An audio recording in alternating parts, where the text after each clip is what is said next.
pense qu'aujourd'hui, on parle beaucoup de la raison d'être en fait, des marques.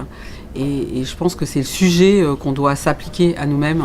Parce que en fait, le métier est quand même en grand bouleversement.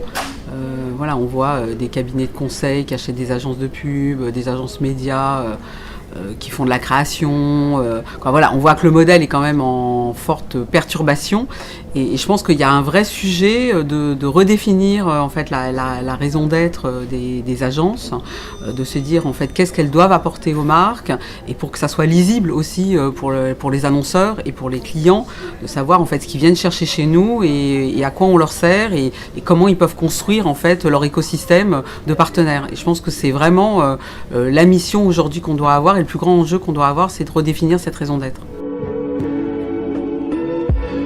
Depuis toujours, on a eu en fait des expertises médias dans l'agence parce qu'il y a bien évidemment une interconnexion très forte sur ce qu'on dit et où on le dit. Donc effectivement, avoir une connaissance pointue du parcours client et des points de contact et de savoir où est-ce qu'on va lui parler reste vraiment très central et très prioritaire. Et donc je pense que la connexion entre les deux, elle est fondamentale. Donc le Cortex, effectivement, aujourd'hui on est une résultante. Je pense qu'aujourd'hui le concept du Havas Village en est la plus grande expression, puisque en fait on a été les premiers à intégrer dans un même bâtiment et en créant vraiment des ponts l'agence média et les agences autour du conseil et de la création. Après, je pense que ça reste quand même le fait que chacun a un métier et qu'il faut rester très fort sur son métier et que développer une stratégie média en lui-même, ça demande une expertise.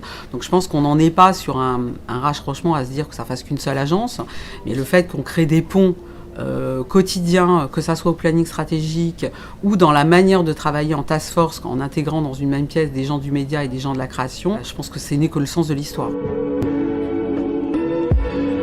Effectivement, il y a des nouveaux récits de marque à structurer, il y a de nouveaux récits de marque à inventer et les assets de Vivendi en font partie, permettent effectivement de développer des jeux de vidéo, de développer des contenus autour de la musique, de développer des contenus autour de l'audiovisuel au sens large avec des sujets autour de Canal. Et donc moi je pense de manière très forte que quand on est dans une stratégie meaningful où on doit donner du sens, du rôle aux marques et de faire des marques médias, ces contenus sont des assets formidables. Alors bien évidemment, quand c'est des cousins, ça permet de construire des choses que les autres n'ont pas encore construites de manière plus libre, de manière plus innovante, de manière plus en lab en fait.